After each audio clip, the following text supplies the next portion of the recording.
घातली खाला रथवनिया अशी जी त्याची स्थिती प्राप्त झाली, याचं कारण ते काही त्याच्या दृष्टीनं, अर्जुनाच्या दृष्टीनं हा काही अविवेक नव्हता.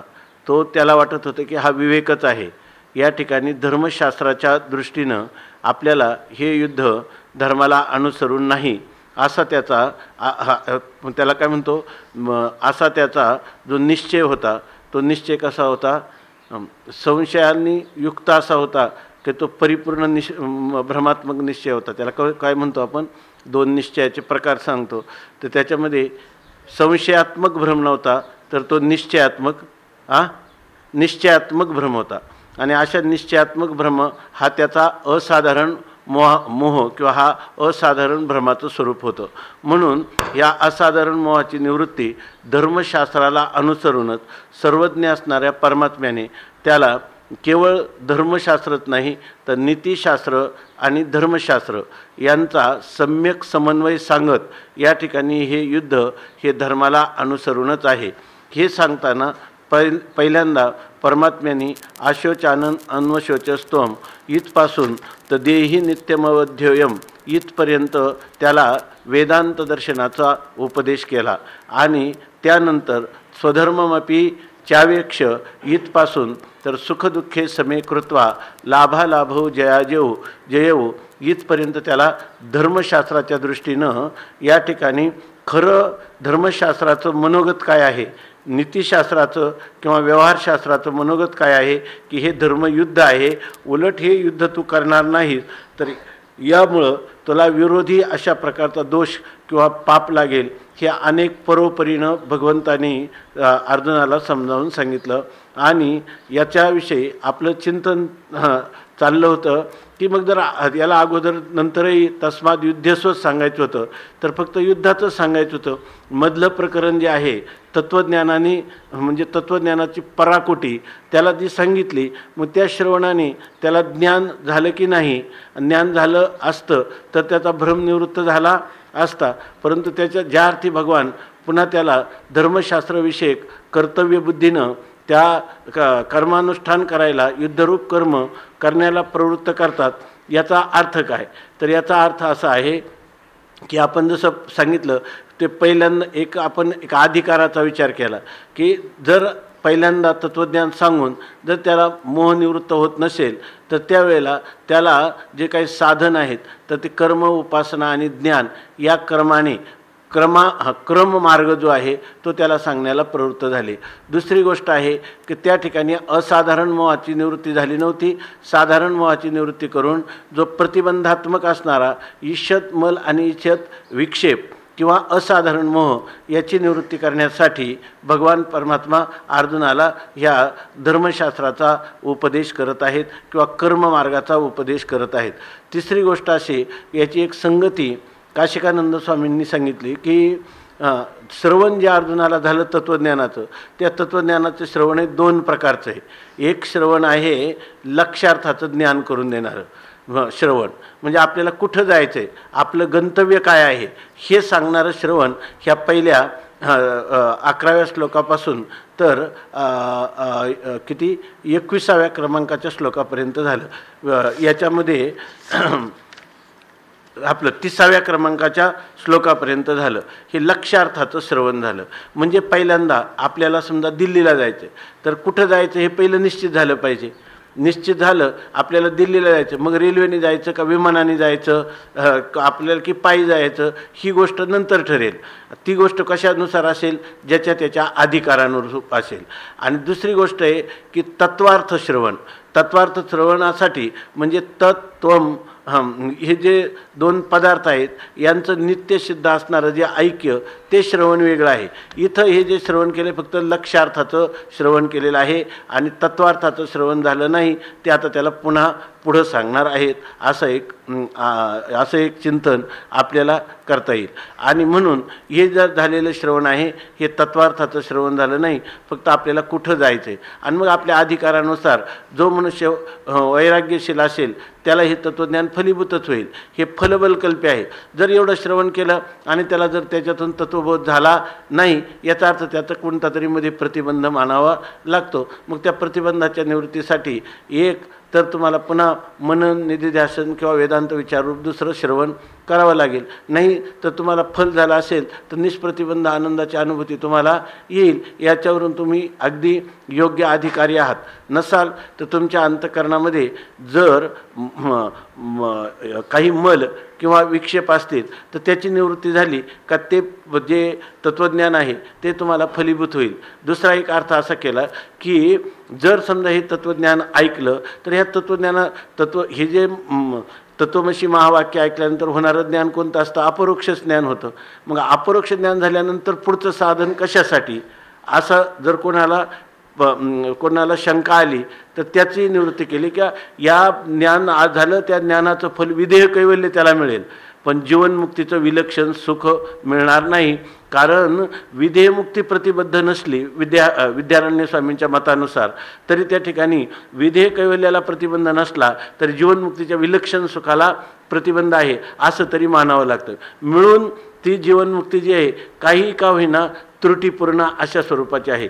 जीवनमुक्ती ही जीवनमुक्तीच्या विलक्षण सुखासहित नाही आणि म्हणून त्याच्यासाठी त्याला पुन्हा साधन म्हणजे प्रतिबंध निवृत्तीची साधनं सांगितली आहेत. त्याप्रमाणे या ठिकाणी सुद्धा आपल्याला हे तत्त्वज्ञान सांगितल्यानंतरही जर तुमच्या ठिकाणी विषयासक्ती असेल तर कर्ममार्गाने तुमचं चित्त शुद्ध होईल. तुमच्या ठिकाणी चंचलता असेल तर उपासनेने त्या चित्ताची स्थिरता होईल. किंवा जे काही तुमच्या जीवनामध्ये कर्म आणि उपासना यांचा अज्ञान कालात, चांगलं लक्षात घ्या, अज्ञान कालात समसमुच्चय असेल तरी तुमच्या अंतःकरणाची चित्ताची स्थिरता आणि शुद्धी होईल. हे कशावरून? तर या ईशावास्य उपनिषद याला प्रमाण आहे. ईशावास्य उपनिषदात त्यांनी सांगितलं केवळ जर तुम्ही विद्यांच्या अविद्यांचं, विद्या आणि अविद्या ह्या दोघांचंही जे सेवन करतात ते विद्या मृत्युम तर्त्वा अविद्या मृत्युम तीर्थवा विद्या अमृतम अश्नुते. तर तुम्ही इथं विद्या आणि अविद्या याचा अर्थ कर्म आणि उपासना. जर तुम्ही कर्म केलं तर त्यांना मृत्यू म्हणजे या ठिकाणी चित्ताची अशुद्धी हा मृत्यू, त्याच्यातून तुम्ही तरुण जाता आणि चित्ताची शुद्धी आणि स्थिरता रूप असणारं जे अमृतत्व विद्या अमृतम अश्नुते असं सांगितलं ना, तर तुम्हाला अधिकार प्राप्त होतो अशी एक गोष्ट आहे. याचा अर्थ विद्या कर्म आणि उपासना यांचा समसमुच्चय हा अज्ञान कालात सांगितलेला आहे.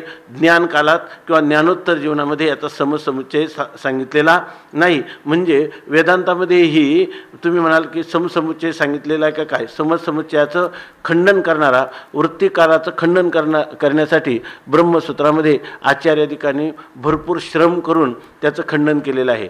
परंतु अज्ञान कालात तुम्ही पहा ना, तया सर्वात्मका ईश्वरा स्वकर्म कुसुमांची वीरा असं म्हणताना कर्म आणि उपासना ह्या दोन्हींचं ऐक्य दिसतं का भेद दिसतो? यांचा समसमुच्चय दिसतो का क्रमसमुच्चय दिसतो? समसमुच्चय दिसतो, ऐके नाही. कारण कर्म करायचं आणि ते ईश्वराला समर्पण करायचं. कर्मला ईश्वराला समर्पण करणं म्हणजे उपासना नाही काय? ऐके नाही. आणि उपासना करत असताना विधिविहित वेदविहित कर्म करणं हेच कर्माचं स्वरूप आहे का दुसरं काय आहे? कर्म म्हणजे काय? वेदाने विहित असणारा जो कर्म त्याचंच नाव काय आहे? धर्म असं जर सांगतात तर धर्मशास्त्रसुद्धा लगेच बोला, कोणाला काय वाटलं तर लगेच बोला. तर अशा प्रकाराने ज्ञानोबरायाने सुद्धा ही गोष्ट सांगितलेली आहे. म्हणून जर कोणाला विषयासक्ती असेल त्यांनी कर्ममार्गाचं अनुष्ठान करावं.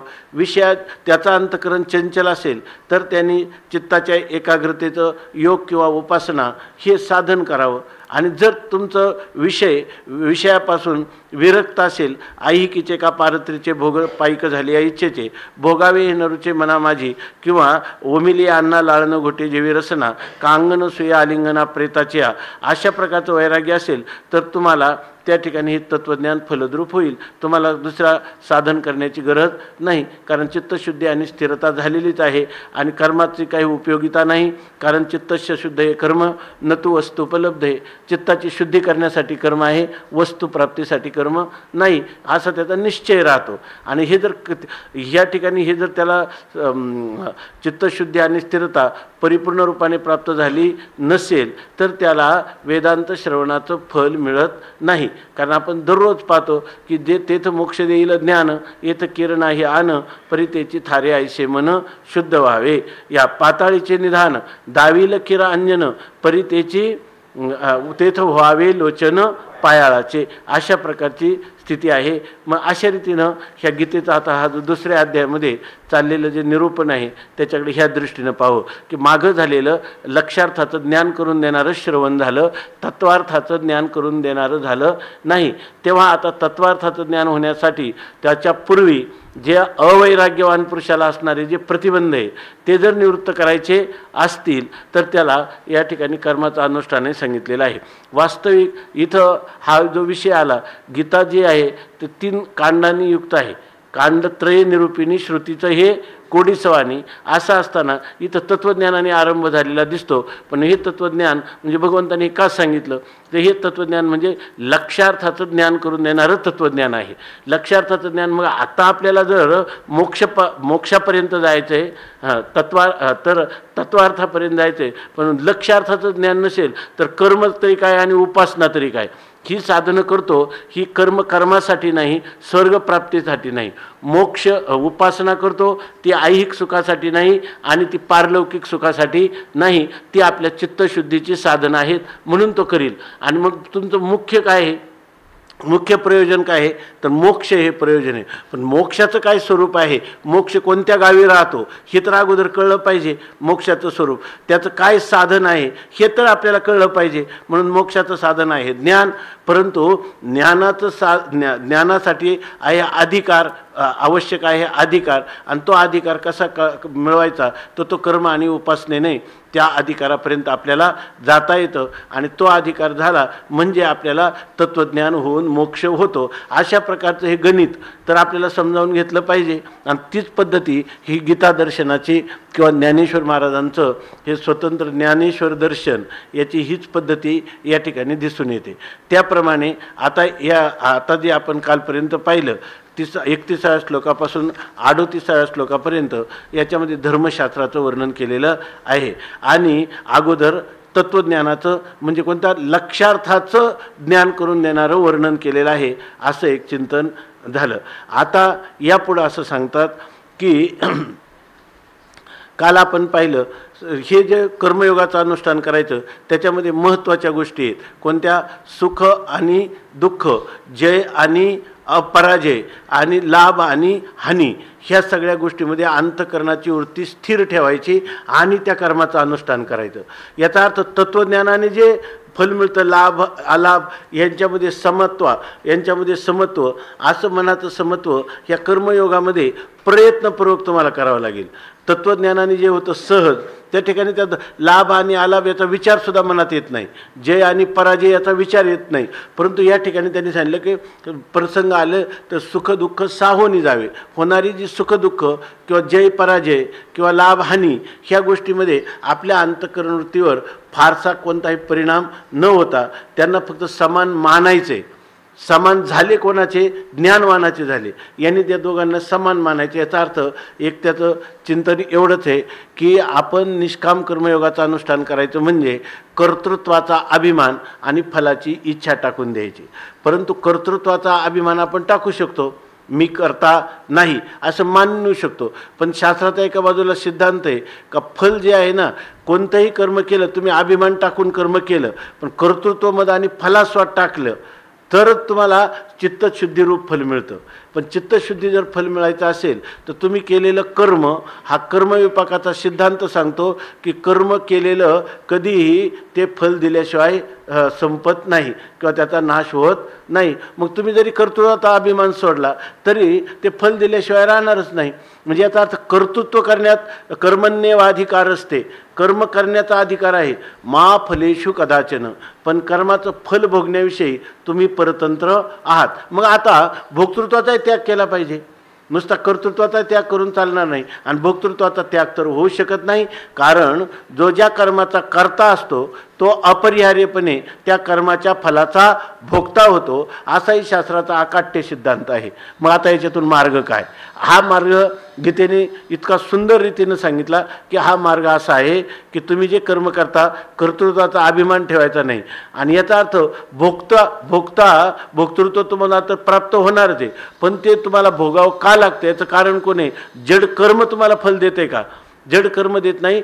त्याचं नियोजन करणारा कोणीतरी चेतन असला पाहिजे. अर्थात तो कोण आहे? ईश्वर. आणि तो ईश्वर कसा आहे? श्रुती प्रतिपाद्य, श्रुतीनं प्रतिपादन केलेला. आणि तो ईश्वर काय करतो तर तुम्ही केलेला जे काही तुम्ही कर्म करण्यास स्वतंत्र होते, परंतु ईश्वर काय करतो? प्राणी कर्म सापेक्ष फलदाता आहे. प्राण्यांनी जसे ज्याचे कर्म तैसे फल देतो ईश्वर. मग आपल्या कर्माने जसं आपल्याला फल प्राप्त झालेलं आहे ते फल आपण भोगणं याच्याशिवाय दुसरा पर्याय नाही. पण मग भोक्तृत्व आलं, आणि भोक्तृत्व आलं की जर आपण कुर्वते कर्म भोगाय आणि कर्म कर्तुंच भुंजते, अंतकरणात अनेक प्रकारच्या वासना राहतील आणि त्या वासनामुळे आपण कर्म करू, कर्म केल्यामुळं वासना, अशा प्रकारचा कुर्वते कर्म भोगाय आणि कर्म कर्तुंच भुंजते. पुढं काय? नद्याम किटा इवा वर्तात अवर्तांतर माशुते व्रजतो जन्मनो जन्म लभंते नैव निवृत्तीम. तुम्हाला कधीच ह्या जन्ममरण परंपरेतून सुटका होणार नाही. याचा अर्थ असा आहे की भोक्तृत्वाचा त्याग करायचा म्हणजे काय तर या ठिकाणी तो प्राणीकर्म सापेक्षा जो ईश्वरच आपल्याला फल देणार आहे त्या ईश्वरालाच या कर्माचं फल अर्पण करायचं.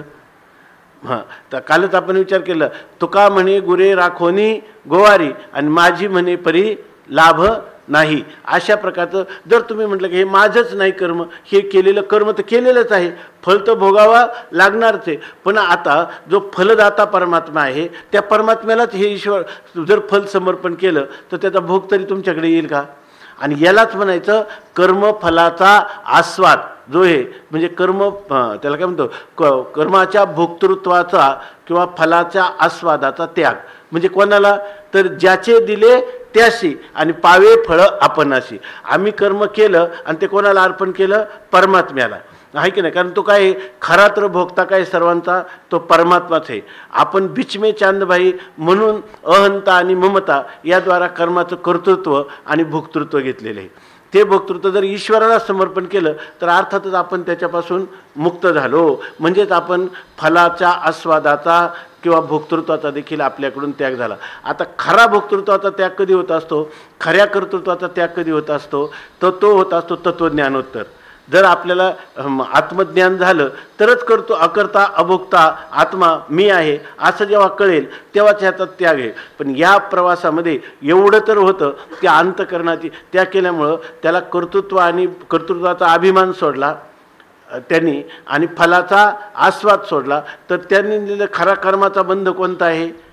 कर्तृत्वाचा मधु कर्मफलाचा आस्वादू यया नाम बंधू कर्माचा की गा ना, यालाच कर्माचा बंध होतात. आता तुम्ही ईश्वराला अर्पण करून त्याचं त्याला समर्पण केले आणि तुम्ही त्या कर्मबंधापासूनही मुक्त होऊ शकता, कारण कर्तृत्वाचा अभिमान नाही आणि फलाची इच्छा नाही यांनी. आणि पुन्हा फलाची इच्छा नसली तरी भोगावं लागलं असतं, पण आम्हाला नाही भोगावं लागणार, कारण ते कर्म आम्ही आमच्याकडे घेतलं नाही. हां, ते कर्म कोणाकडे दिलं? त्या कर्माचं फल कोणाला समर्पण केलं?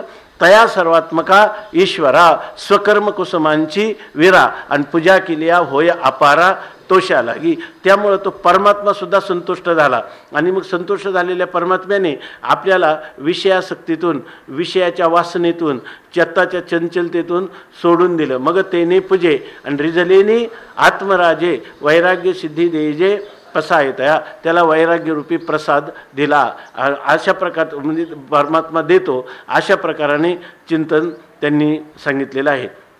आणि म्हणून आता सांगतात की अशा प्रकारचं कर्म केलं तर त्या पुरुषाला या कर्मफलाचा भोग. पुढं काय होतं मग त्याला गुरु भेटतील, आपण पुन्हा त्या क्रमाने त्याला काय होईल, आत्मज्ञान होईल आणि तो खऱ्या अर्थाने कर्तृत्व भोक्तृत्वाचा भोक्तृत्वाच्या बंधनातून किंवा कर्माचं जे जोखड आहे त्या जोखडातून तो तत्वज्ञान आत्मज्ञान होऊनच मुक्त होईल. कोणी जरी असला तर ज्ञाने विनायके उपाय करशी जितुके तितुका गुंफिसे अधिके रुखिये. ज्ञाना वाचून दुसरा कोणताही आत्मज्ञाना वाचून दुसरा उपायच नाही, हे तर काय आहे, शास्त्राचं सांगणंच आहे. आणि शास्त्राचा हा अकाट्य अशा प्रकारचा सिद्धांतच आहे का ज्ञाना वाचून दुसरा कोणताही उपाय नाही, आणि केला तर तो उपायच काय होऊन बसतो, अपाय. पण कधी ह्या क्रमाने जर गेलं तर त्याचं चित्तशुद्धी होते, चित्ताची स्थिरता होते, त्याला गुरु भेटतात, ब्रह्मज्ञान करून देतात, जीव ब्रह्मैक्य ज्ञानाने त्याला जीवनमुक्त अवस्था प्राप्त होते असं सांगितलं. आता हे सांगितल्यानंतर अर्जुनाला भगवान एक मागच्याचा उपसंहार आणि पुढच्याचं आरंभ म्हणून, म्हणजे काय, तत्वज्ञान सांगितल्यानंतर जे आत्ता त्याला निष्काम कर्मयोगाचं तात्विक रहस्य सांगितलं त्या रहस्याच्या संबंधाने भगवान बोलतात. एषा ते अभिहिता सांख्ये बुद्धिर्योगे त्विमां शृणु बुद्ध्या युक्तो यया पार्थ कर्मबंधं प्रहास्यसि. एषा ते अभिहिता सांख्ये बुद्धिर्योगे त्विमां शृणु बुद्ध्या युक्तो यया पार्थ कर्मबंधं प्रहास्यसि. ते अभिहिता सांख्ये बुद्धिर्योगे त्विमां शृणु बुद्ध्या युक्तो यया पार्थ कर्मबंधं प्रहास्यसि.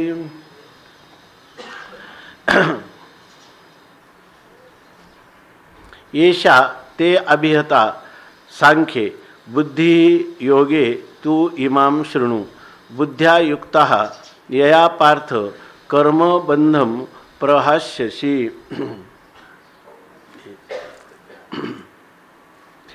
उजेड लाईट आली ते थोडं पुढे घ्या. नाही हे नाही, मला तर इकडून येतं.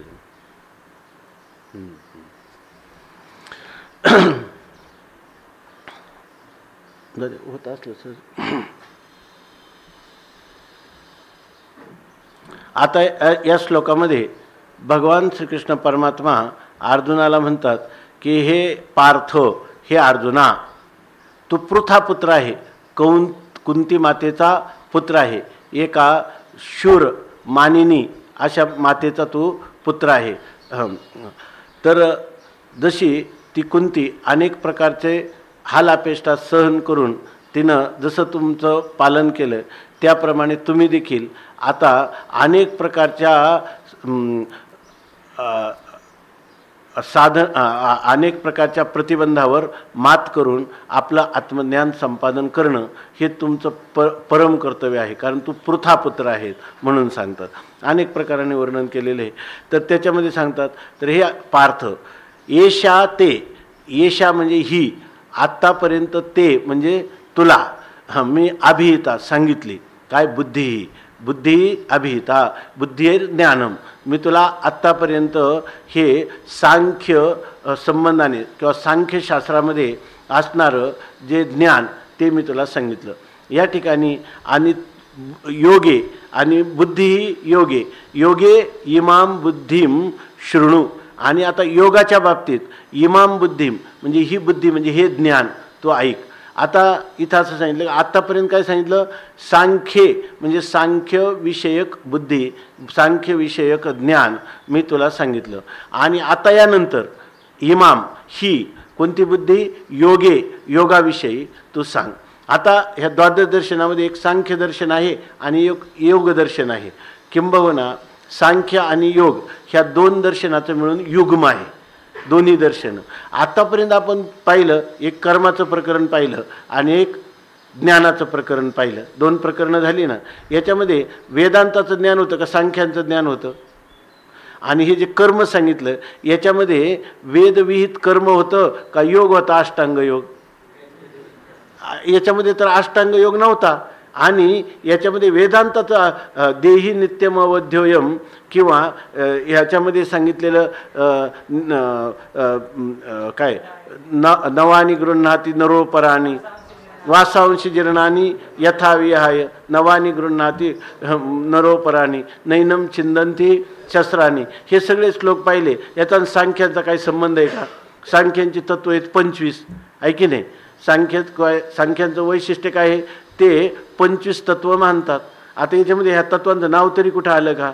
बरं, अष्टांग योगामध्ये काय आहे? योगच चित्तवृत्ती निरोधः, चित्तवृत्तीचा निरोध करणं हे योग दर्शनाचं लक्षण सांगितलं, व्याख्या सांगितली. आणि त्याच्यामध्ये अष्टांग योग आहे. 8 योग कोणते आहेत? यम, नियम, आसन, प्राणायाम, धारणा, ध्यान आणि समाधी. याचं कुठं नाव तरी आलं का? नाव आलं नाही. आणि भगवान म्हणतात मी तुम्हाला आतापर्यंत सांख्य सांगितलं आणि आता योगाविषयी सांगतो. इथं कुठं काय त्या योगाचा संबंध आहे?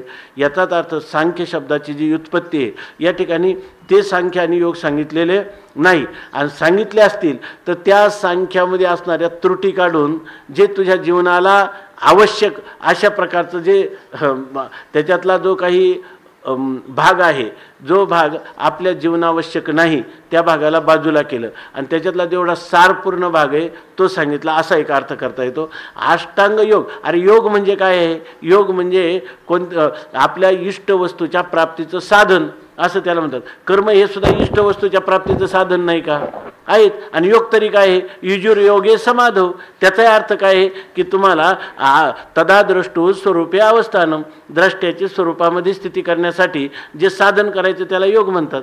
मग वरवर पाहिलं तर हा सुद्धा कर्मसुद्धा काय आहे? योगच आहे. आणि सांख्यसुद्धा काय आहे? योगच आहे. आणि वेदांत सुद्धा काय आहे? योगच आहे. सगळेच्या सगळं योग म्हणजे परमात्मा प्राप्तीचं साधन. कारण हा गीताच एक असा ग्रंथ आहे जगामध्ये कधीही दुःख हे साधन सांगितलेलं नाही. दुःख हे फल आहे की नाही? पण गीताचा असा एक ग्रंथ आहे की ज्याच्यामध्ये सुरुवात करतानाच पहिल्याच अध्यायाचं नाव अर्जुन विषाद योग असं दिलं. काय म्हणून दिलं तर अर्जुन म्हणजे जर सरळ रुजुत्वात अर्जुना, जर सरळ अंतकरणाचा मनुष्य असेल, आत एक आणि बाहेर एक असं नसेल, आणि त्या अर्जुनाला जर जीवनामध्ये विषाद म्हणजे खेद, दुःख, क्लेश, त्रिविध ताप यांनी तर तो होरपळला आणि त्याच्या अंतकरणामध्ये त्याच दुःखाचा उपयोग करून त्याला अंतकरणामध्ये ह्या त्रिविध तापाने संसार तापे तापलो मी देवा, करिताया सेवा कुटुंबाची, म्हणून तुझे आठविले पाय, येवो माझे माये पांडुरंगे. बहुता दिसाचा झालो भारवाही, सुटीजे हे नाही वर्म ठावे, बहु पांगविलो बहु नागविलो, बहु दिस झालो कासावीस. तुका म्हणे आता धाव घाली वेगी, आणि ब्रीद तुझे जगी दिनानाथा. अशा प्रकारचा वैराग्याचा भाव त्याच्या मनामध्ये संचार करू शकतो. आणि अर्जुनाचं झाले की नाही? म्हणून अर्जुनाला हा विषाद झाला, तोच योग झाला. म्हणून ह्या गीतेमध्ये 18 अध्यायांची नावं, प्रत्येकाचं नाव काय झालं? योगच दिलेलं आहे. सांख्ययोगो नाम द्वितीय अध्याय आणि कर्मयोगो नाम तृतीय अध्याय, कर्मसन्यास योगो नाम, अशा प्रकारचं सगळ्या प्रकारचे जे अध्याय आहेत त्यांना योगच म्हटलेलं आहे. ह्या दृष्टीनं पाहिलं तर या ठिकाणी सांख्य आणि योग यांच्यामध्ये असणाऱ्या त्रुटी काढून त्याचं सारभूत सिद्धांत कर्मयोगाच्या रूपाने आणि वेदांताच्या रूपाने त्यांना सांगितलेले, असा एक अर्थ करता येईल. दुसरा अर्थ असा आहे की सांख्य म्हणजे सम्यक ख्यायते अस्मिनीती, ज्याच्यामध्ये यथार्थ स्वरूप आपण मी कोण आहे तर आपल्या आत्मस्वरूपाची स्पष्ट रीतीनं ज्याच्यामध्ये ओळख करून दिली जाते त्याला म्हणतात सांख्य. म्हणून हा सांख्य योगो नाम द्वितीय अध्याय. आणि हा याचं सांगितलं की नाही आत्मतत्वाच्या लक्षार्थाचं स्वरूप याच्यामध्ये सांगितलं की नाही? म्हणजे काय श्रवणाचा एक प्रकार जो आहे लक्षार्थाने केलेलं श्रवण, तो स्पष्ट सांगितला की नाही? आणि तसंच कर्मयोगाचंही स्वरूप याच्यामध्ये सांगितलं की नाही?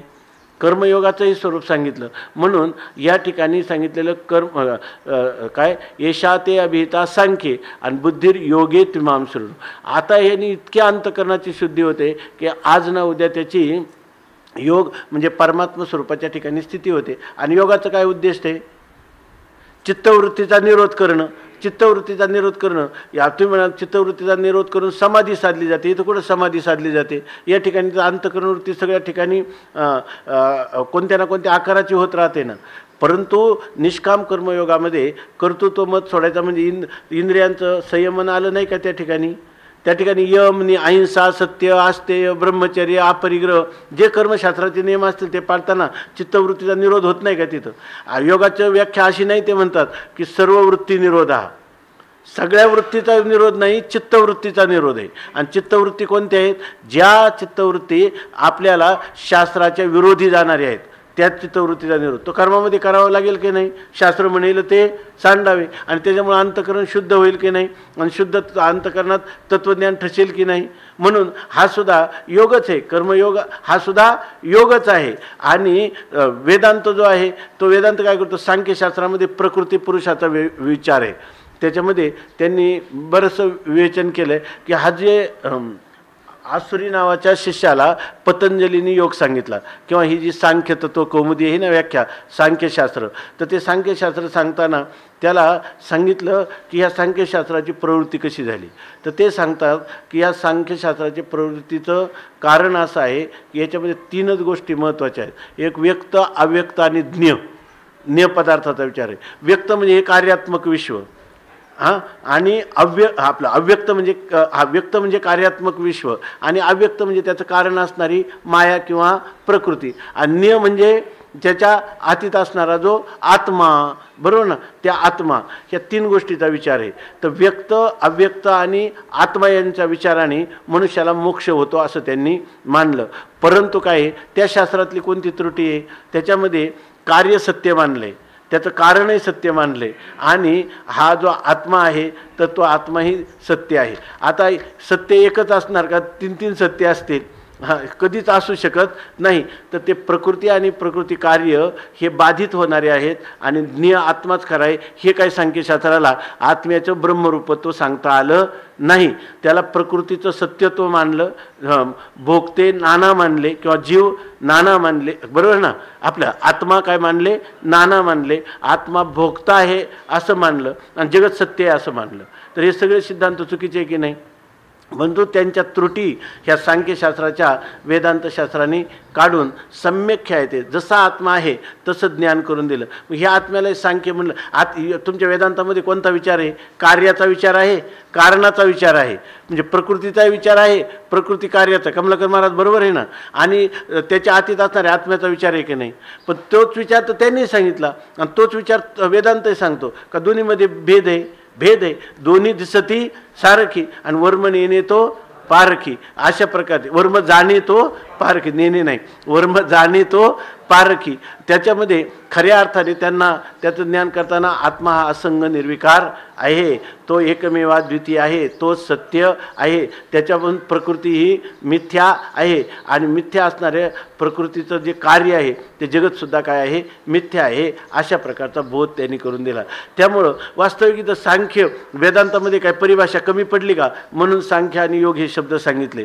कमी पडली नाही, परंतु त्याचाच अर्थ, ह्या सांख्य शब्दाचा अर्थ व्युत्पत्तीनंही सिद्ध होतो, योग शब्दाचा अर्थ व्युत्पत्तीनंही सिद्ध होतो. आणि दुसरी गोष्ट अशी आहे की त्यांच्यातल्या त्रुटी काढल्या तर तेच शास्त्र आम्हाला काय त्याचं जे असणाऱ्या त्रुटी काढल्या आणि त्याला यथार्थ ज्ञान करून दिलं, म्हणून त्याला आम्ही सांख्यच म्हणलं, त्यांना योगच म्हटलं. काय फरक पडला? साधन योग म्हणजे काय? परमात्मा प्राप्तीचं साधन. मग तो कर्मयोग आहे का ज्ञानयोग आहे ह्या गोष्टीत आम्ही पडत नाही. त्याच्यातलं वास्तवता काय आहे ती तुमच्या बुद्धीवर आरूढ करून देण्यासाठी भगवंतांनी या ठिकाणी सांख्य आणि योग अशाच प्रकारच्या शब्दांचा प्रयोग केला. म्हणून म्हणतात येशा ते अभिहिता सांख्य आणि बुद्धिर्योगे तिमाम शृणु.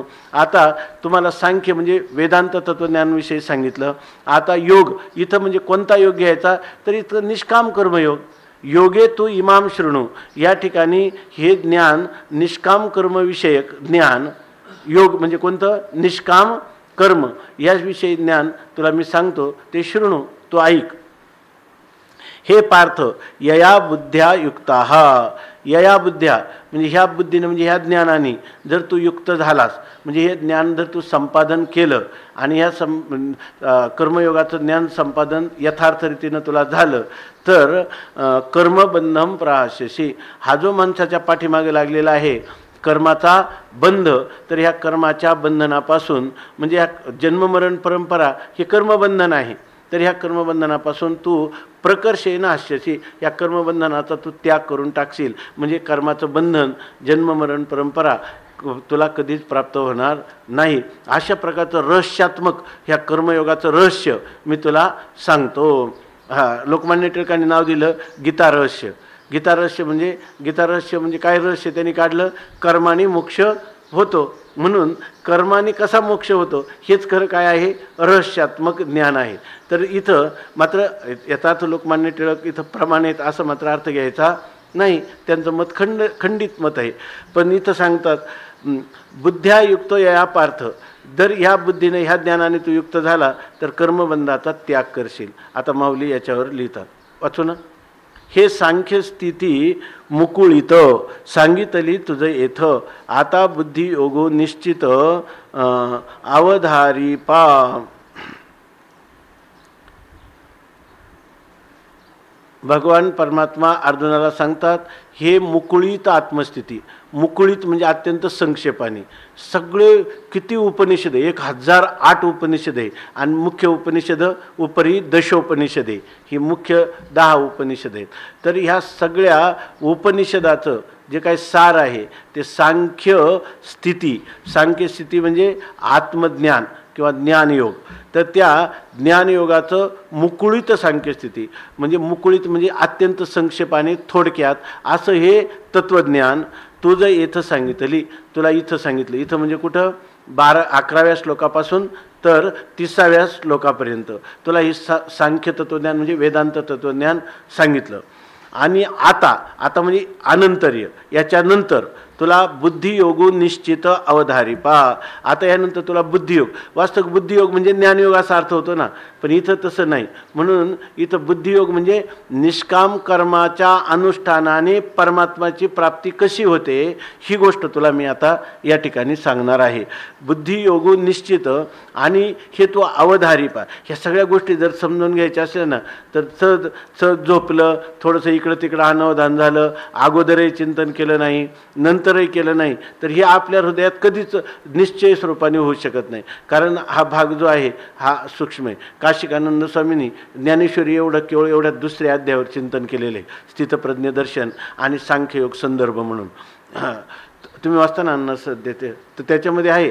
तर त्याच्यामध्ये हे इतक्या विचार आहे, तो विचार काय परिपूर्ण असं नाही, त्यांनी तो एकदम संक्षेपाने सांगितलेला आहे. त्याच्यात जेव्हा आपल्याला अनेक शंका येतात त्याच्यात काही सापडणार नाही.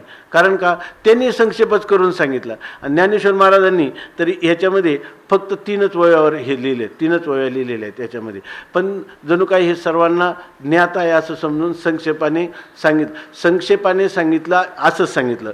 सांख्यस्थिती मुकुळीत सांगितली तुझं येतं, आता बुद्धियोग निश्चित अवधारी पा. आता याच्याविषयीचा बुद्धियोग म्हणजे कोणता, निष्काम कर्मांच्या अनुष्ठानाने कसा मनुष्य मुक्त होतो हे या ठिकाणी सांगितलं. चित्तशुद्धीद्वारा कसा मुक्त होतो, त्या निष्काम आणि निश्चित मुक्त होतो. परंतु हळूहळू ढाळे ढाळे केतुलेनी एके वेळे तया मार्गाचेनी बळे निश्चित ठाके. उत्प्लवना सरिसा पक्षी फळाशी झोंबे जैसा, सांगे नरू केवी तैसा पावे वेगा. तो हळूहळू ढाळे ढाळे. सगळी ज्ञानेश्वरी आपण एकदा जर म्हणजे खूप सावकाश घेतली तरी ज्ञानेश्वरीचं जास्त लक्षात येत नाही. ज्ञानेश्वरी थोडी वेगानेच व्हायला पाहिजे, म्हणजे अनेक विषयाची तोंड ओळख तरी आपल्याला होती. आणि तोंड ओळख झाली मग आपल्याला एका प्रमेयामध्ये त्याच्यामध्ये कसा प्रवेश करता येईल आणि त्याचं कसं निश्चित धोरण ज्ञानोबरायांचं कसं आहे, त्यांच्या कृपेने कसं आपल्याला त्याचं धोरण निश्चित करता येईल असा विचार करतात. म्हणून आपल्या संप्रदायामध्ये ज्ञानेश्वरी पाठ करणं किंवा ज्ञानेश्वरीचं पारायण अधिक करणं, याच्याद्वारा त्या शब्दपरिचय, अर्थपरिचय, त्याच्यातला भाव हे कळून नंतर त्यातलं जे रहस्यात्मक गंभीर अशा स्वरूपाचं जे तत्त्वज्ञान आहे त्याच्यातली अपूर्वता, अलौकिक अलौकिकता, दिव्यता ते मग ते शब्द आपल्याला दाखवतात. त्याप्रमाणे या ठिकाणी माऊली सांगतात की आता याच्या पुढे तुला निष्काम कर्माचं अनुष्ठानाचं मी तुला सांगतो. चिंतन यासाठी झालं. माऊली काय म्हणतात, अवधारी पा, तुझं अत्यंत चित्ताचं एकाग्र करून लक्ष देण्याची गरज आहे. याच्यामध्ये निद्रा, आळस, प्रमाद यांनी केलेलं जे श्रवण आहे ते श्रवण सर्वार्थाने की त्याच्यापासून तुम्हाला अदृष्ट पुण्य निर्माण होईल, थोडाफार मार्ग सापडेल. पण परिपूर्णता जी म्हणतात ती अवधारी पा. माऊलींचं सर्व ज्ञानेश्वरीमध्ये आपल्याला वारंवार जागृती कोणती करून देतात, अवधारणाविषयी. पहिल्यापासून मनी निवृत्तीदास अवधारी जो तरी काय तरी अवधान एकले दिजे किंवा अवधान एक वेळे दिजे, मग सर्व सुखाशी पात्र होईल. जर सर्व सुख म्हणजे ब्रह्मसुखाला पात्र व्हायचं असेल तर त्या ठिकाणी श्रोता आणि वक्ता हे पूर्णपणे एकाग्र असतील तरच हे कार्यसिद्धीला जाऊ शकेल, अन्यथा नाही. म्हणून म्हणतात अवधारी पा, जया बुद्धियुक्ता जाहलिया पार्था कर्मबंधू सर्वथा बाधू न पवे. ते म्हणतात असं वास्तव काय, कर्म करायचं, कर्माच्या बंधनातून मुक्त कशाने व्हायचं, कर्मानेच व्हायचं. ही गोष्ट फार अवघड आहे. कारण जर आपण विचार केला तर कर्म केलं का कर्माचं फल भोगावं लागतं. फल भोगताना पूर्वी केलेल्या कर्माचे संस्कार असतात आणि त्या संस्कारांवर ज्या वासना आहेत त्या वासना पुन्हा तेच कर्म करायला भाग पाडतात. कर्मातून कर्मबंधनातून कर्म करून सुटका होणार नाही. एक वेळ ज्ञानाने माणसाला पटेल, पण कर्मातून कर्माच्या बंधनातून सुटका कर्माचं अनुष्ठान करून होईल असं सुतराम शक्यता वाटत नाही. मग भगवान तर तेच तर म्हणतात इति गुह्यतमम्. हे तर मी तुला सांगतो की जसं एखादी लोखंडाची करवत असते आणि लोखंड कापायला काय लागते, लोखंडाच्याच करवतीनं लोखंड कापलं जाते. म्हणजे लोखंड दोन्ही लोखंडाचे की नाही, तसंच या ठिकाणी कर्मच करायचं, पण ते अशा युक्तीनं करायचं की त्या कर्मबंधनातून आपली मुक्तता होईल, अशा प्रकारे सांगतात. कर्मेची कर्मबद्धता मुमुक्षू सोडविले पंडुसुता, जैसा रसरीती मरता राखिला विषय. अशा प्रकारचं माऊलीने सांगितले. हे उदाहरण माऊलीने सुंदर दिलं की एखादा मनुष्य आहे तर त्या मनुष्याला काय सुरुवात काय, कर्मच करायचं आणि कर्माच्या बंधनातून सोडायचं. कसं आहे याची युक्ती कशा प्रकारची, त्याचं उदाहरण दिलं की रसरीती मरता राखिला विषय. विष नावाचं एक द्रव्य आहे की नाही, द्रव्य, आणि रस म्हणजे पारद आहे ना, ते पारद असं आहे की रस म्हणजे पारदाला म्हणतात आमच्या आयुर्वेदमध्ये. तर तो पारद जो आहे तो असा विषारी धातू आहे. आपण म्हणतो पारियाचा रवा घेता भूमीवरी. जर त्याचं 8 प्रकाराने जारण मारण वगैरे असे 8 प्रकाराने त्याचं शोधन केलं जातं, तेव्हा तो पारा औषधी होतो आणि त्यावेळेला तो रसायन द्रव्य होतो आणि शरीरातल्या सगळ्या धातूंना स्थिर करतो. पण तोच पारा जर तुम्ही त्याचं भस्म करण्याचा प्रयत्न केला केवळ आणि ते भस्म जर खाल्लं तर ते तुम्हाला विषासारखं मारक आहे. आणि तेच जर त्याच्यावर संस्कार करून योग्य युक्तीनं त्या पारदाला त्याला म्हणतात सिद्ध करणं, त्या पाऱ्याची सिद्धी केली आणि त्याचा रसायन रूपात जर सेवन केलं तर केवढ्याही मोठ्या विषयाचा परिणाम करायला हे पण विषच आहे, पारा पण विषच आहे आणि विष पण विषय. पण जर ते युक्तीनं पारदाची सिद्धी करून रसायन म्हणून त्याची उपयुक्तता केली किंवा त्याची चिकित्सेत उपयोगी केलं तर त्याच्यापासून काय होतं, विषाची निवृत्ती होते. तसं कर्म अशा युक्तीनं सिद्ध करायचं की ज्याच्यामुळं आपली कर्मबंधनातून मुक्तता होईल, अशा प्रकारचं सांगतात माऊली. हां हां हो हां, सर्पाचं जे विष आहे ना, म्हणजे थोडक्यात काय, सर्पाचं विष जे आहे तर ते घातक आहे की नाही, पण ते आता संधिवातासारखे काय आजार आहे नवीन संशोधनामध्ये, तर त्याचं जे विषाचं थोडंसं विष घेऊन त्याचं शुद्धीकरण करायचं आणि तेच दिलं तर त्या माणसाला चिकित्सेला ते उपयोगाला होतं.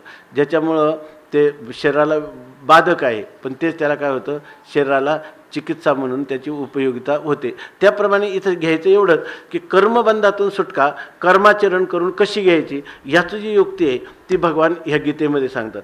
की सगळ्या वेदाचं आलोडन केलं तरी ही नजर जर आली नाही तर त्याचं ततकिम होईल.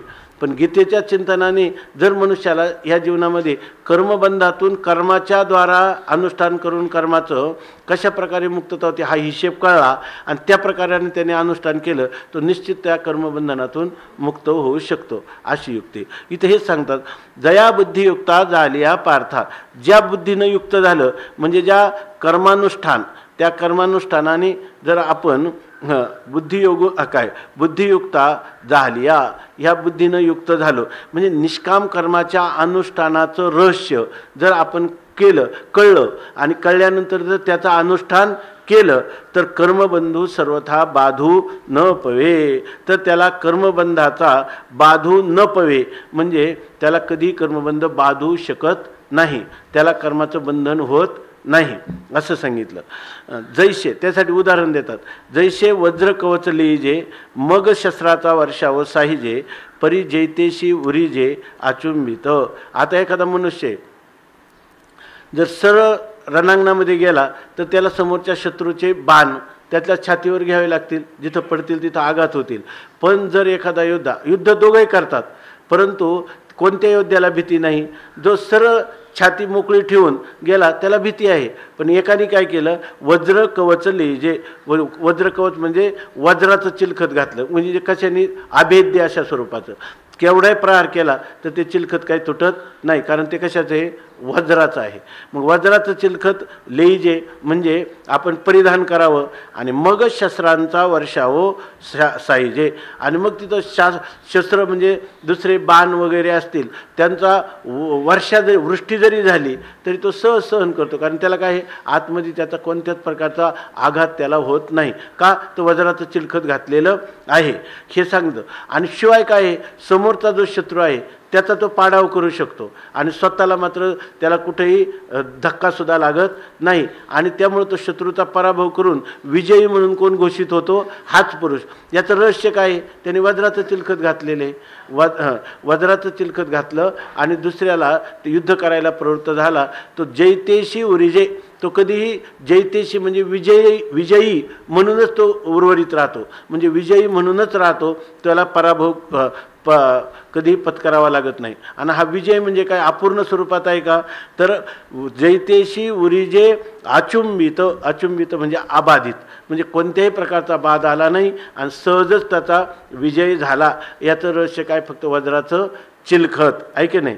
तसं इथं काय हे काय तैसे असं हे कर्मयोगाचं अनुष्ठान आहे.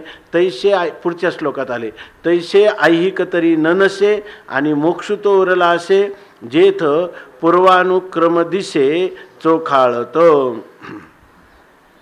आता बघा तैसे हे आता ते आपण नेहमी ते अण्णा सांगायचे की आता वाचतो की हा जैसे शब्द जर वरच्या ओळीत आला तर तैसे हा कुठे यायला पाहिजे होता वरच्या ओळीत यायला पाहिजे. आपल्याला आता हे म्हटलं की मागच्या ओळीचा संदर्भ घ्यावा लागतो किंवा ती ओळी आहे ना ती अवतरण म्हणून मानावी लागते. काय आहे अवतरण म्हणून मानायची आणि मग खालच्या ओळीचा संदर्भ घ्यायचा.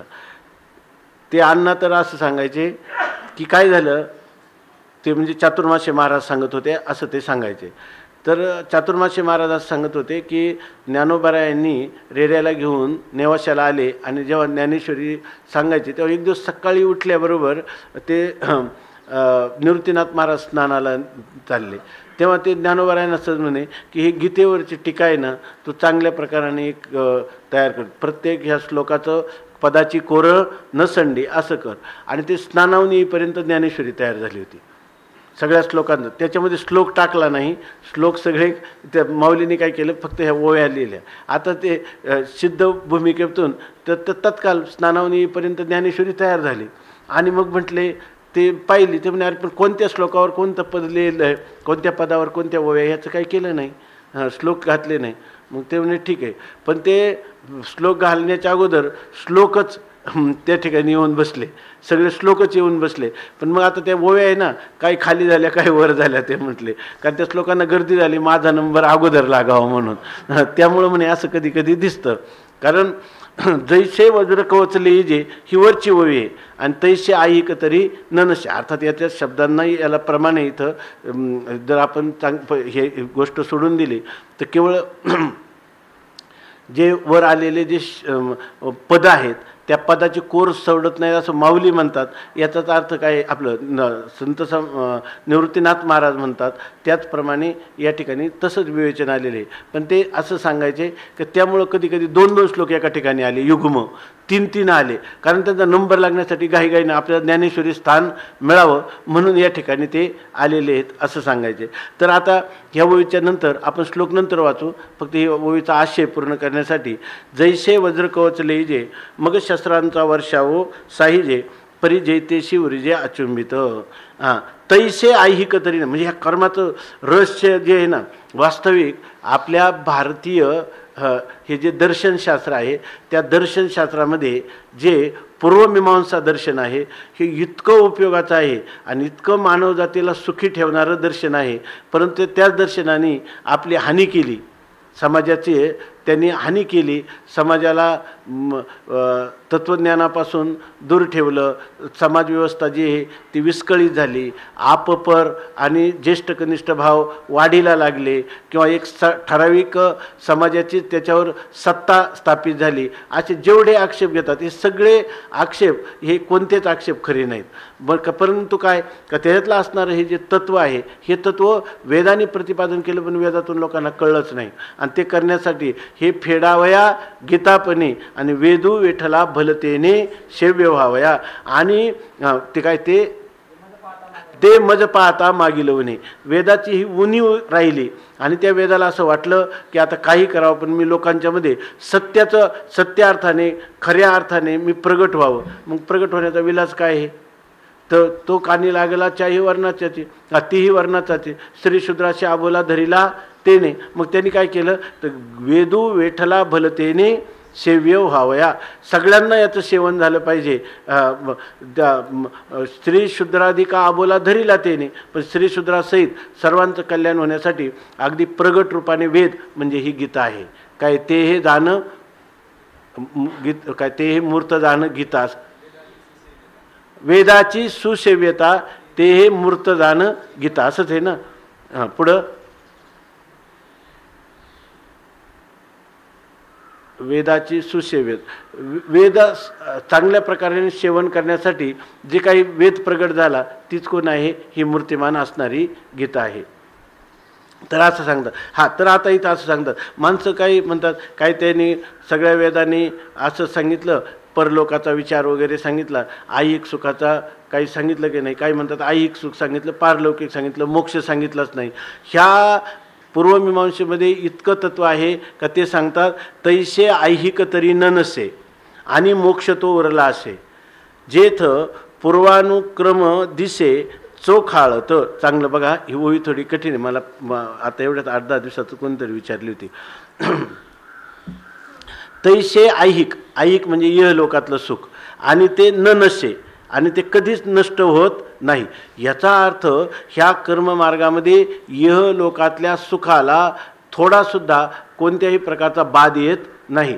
म्हणजे तुम्हाला ऐहिक सुख संपूर्णपणे मिळू शकतं. आज सांगितलं ऐहिक तरी न नसे, ते तर नाश पावत नाही. आणि मोक्ष तो उरला असते. मग तुम्ही म्हणाल ऐहिक सुख मिळेल, परंतु ते काय सापेक्ष सुख आहे ना. शेवटी मरणानंतर काय आहे ऐकी नाही. पुन्हा तरी आपल्याला जन्ममरण परंपरा टळणार आहे का? मोक्ष तो ज्ञानाने होणारा तो ह्या कर्माने मिळणार आहे का? अर्थात मिळणार नाही. तर माऊली हे पण गोष्ट सांगतात मोक्ष तो उरला असे. मोक्ष तो तुम्हाला निश्चित ठरलेलाच आहे. इहलोकातलं सुख पण तुम्हाला मिळणारच आहे. आणि असं कसं होईल तर ते म्हणतात ह्या कर्मा पण कधी हे चांगलं बघा. जेथ कोणाला वाटलं तर विचारा किंवा सांगा. जेथ पूर्वानुक्रम दिशे चोखाळत. कुट श्लोकासारखी जी कुट ओवी का नाही. इथं काय घ्यावं? पूर्वानुक्रम दिसे चोखाळत दिसे, स्पष्ट दिसतो, शुद्ध रूपात दिसतो, असं कसं म्हणता येईल? आहे की नाही? असं विचार करायला सुद्धा जागा असलं तरच लक्षात येईल. आहे की नाही? ऐकताना जागा असलं तर म्हणजे शंका तरी येईल, नाही तर शंका पण येणार नाही. मी आज 4 जणांना विचारलं भागवतातले श्लोक, तर 4 जण म्हणले आम्ही झोपलेलो होतो त्यावेळेला, त्यामुळं आम्हाला लक्षात. मी म्हणलं उद्धवाचा विषय कुठून सुरू झाला? तेव्हा नेमकं मी त्यावेळेला झोपलो होतो. 4 विचारलं आज सकाळी, 4 पण तेच सांगितलं होतं. मग त्याचं कारण होतं का मी पण झोपलेला होतो, वाचत होतो. तैसे ऐहिक तरी न नसे म्हणजे इहलोकातलं सुख जे आहे ते नष्ट होत नाही आणि मोक्ष तो उरला असे आणि मोक्ष तर उरलेला आहे, मोक्ष निश्चित त्याला मिळणारच आहे. आणि ही गोष्ट कधी कळेल, जेथ पूर्वानुक्रम दिशे चोखाळत. ते म्हणतात या ठिकाणी पूर्व अनुक्रम असा जो शब्द दिला आहे यामध्ये त्याचा अर्थ दिला आहे ज्ञानेश्वरी म्हणजे काय काय क्रम याचा अर्थ दिला आहे ज्या बुद्धियोगात पूर्वानुक्रम स्पष्ट दिसतो. चोखाळत शब्दाचा अर्थ झाला, पण पूर्वानुक्रम कुठं याचा अर्थ होत नाही. पूर्वानुक्रम सांख्य योगाचं पण आता आपण इतकं चिंतन केलंच ना, कोणतं घ्यायचं नेमकं, सांख्य शब्दाने काय घ्यायचं आहे की नाही. तर इथं पूर्वानुक्रम अनु आणि क्रम असे शब्द आहे. पूर्व अनु आणि क्रम असे शब्द दिले, चांगलं बघा. तर पूर्व म्हणजे याच्यामध्ये जो मनुष्य ह्या कर्माच्या अनुष्ठानाला प्रवृत्त होतो ना, तर त्याला सोपान परंपरेने पूर्व केलेलं जे कर्म आहे बरोबर ना, त्या कर्माच्या अनु म्हणजे नंतर त्याला पुढे मिळणारा जो क्रम आहे, पुढे मिळणारा जो क्रम आहे ना, तो जीवनात त्याला अनुभवालाच येतो, स्पष्टच रीतीनं दिसतो. म्हणजे हे कधीच वायाला जात नाही. कारण हे श्लोकाचं जे चिंतन केले ना, ते कोणत्या श्लोकावर आहे? नेहाभिक्रमनाशोस्ती प्रत्यवायो न विद्यते स्वल्पमप्यस्य धर्मस्य त्रायते महतो भयात, अशा प्रकारचे याचं चिंतन आहे. तर याच्यामध्ये असं सांगितलं न इह अभिक्रमनाशा असती. याचं तर आपलं चिंतन हे चालले पूर्वानुक्रम दिशे चोखाळत. पूर्वानुक्रम म्हणजे अगदी चोखाळत म्हणजे चोखा स्पष्ट शुद्ध स्वरूपात ध्यानात येतं की जर निष्काम कर्माचं अनुष्ठान केलं असेल, आपण कर्तृत्व मद आणि फलास्वाद टाकून जर ईश्वरार्पण बुद्धीनं जर आपण हे आपलं केलेलं कर्म ईश्वराला समर्पण केला असेल, तर आपल्याला ह्या एवढ्या गोष्टी दिसतात. कोणकोणत्या? ऐहिक सुखाचा लोप होत नाही, मोक्ष सुखाकडं निश्चित आपलं प्रयाण मोक्ष सुखाच्या दिशेनं चाललेलं आहेत. आणि जो पूर्वानुक्रम आहे, आपण पूर्वी केलेलं जे कर्म आहे ते कर्म कधी नष्ट न होता त्या ठिकाणी त्याचं जे मोक्षाच्या अनुषंगाने मिळणारं जे फल आहे ते अनुभवाच्या दृष्टीनं स्पष्ट रीतीनं आपल्याला दिसतं, म्हणजे अनुभवाला येतं. किंवा आपण जे कर्म केलं त्या कर्माचा नाश झाला नाही, त्या कर्माने आपल्याला चित्तशुद्धीरूप फल आपल्याला दिलेलं आहे, वैराग्यरूपी फल दिलेलं आहे. हे आपल्याला अनुभवाचा कधी आपलाप करता येत नाही, म्हणून हे सांगितलं. याच्याविषयी त्यांनी एक उदाहरण दिलं, थोडक्यात सांगतो उद्या. इथं पूर्वानुक्रम दिशेत चोखाळत याच्याविषयी उदाहरण आपल्याला आचार्यांचं आपण म्हणतो, आचार्यांनी माऊली म्हणतात हे ज्ञानेश्वरी ग्रंथ कसा निर्माण झाला?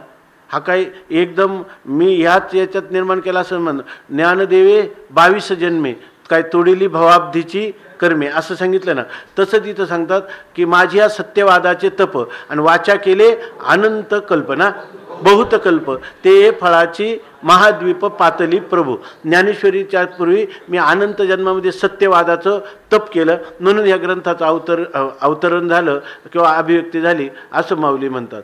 तसं याचाच अर्थ काय? केलेलं कर्म वाया जात नाही. अनुक्रम जो येतं काय दिसतो?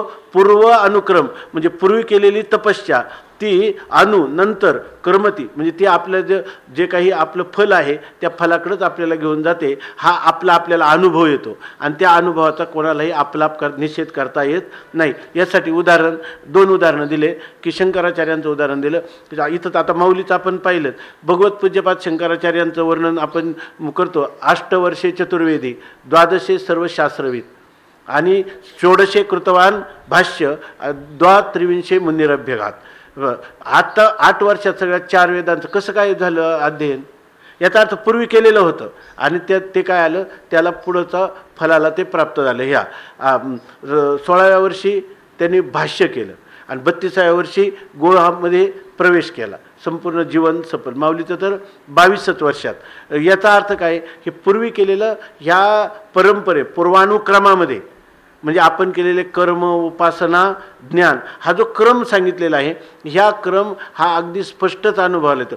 एवढं ज्ञानेश्वर महाराज सांगतात तरीसुद्धा आपल्याला ह्या क्रममार्गाविषयी आपल्याला जर विश्वास नसेल, ह्या माऊलींच्या शब्दावर, तर आपण क्रममार्गाचं अनुष्ठान करणार नाही. माणसं अनेक कशाला ज्योतिषीन काय काय करायला लागतात आणि किती किती साधनं, तप, योग, प्राणायाम सगळं. पण खरं साधन काय आहे? वेदाचं मनोगताप्रमाणे हा पूर्वानुक्रम हा स्पष्ट अनुभवाला येतो. दुसरं उदाहरण दिलं नृसिंह आपलं काय मधुसूदन सरस्वतींचं, कधी सांगितलं असेल आपण.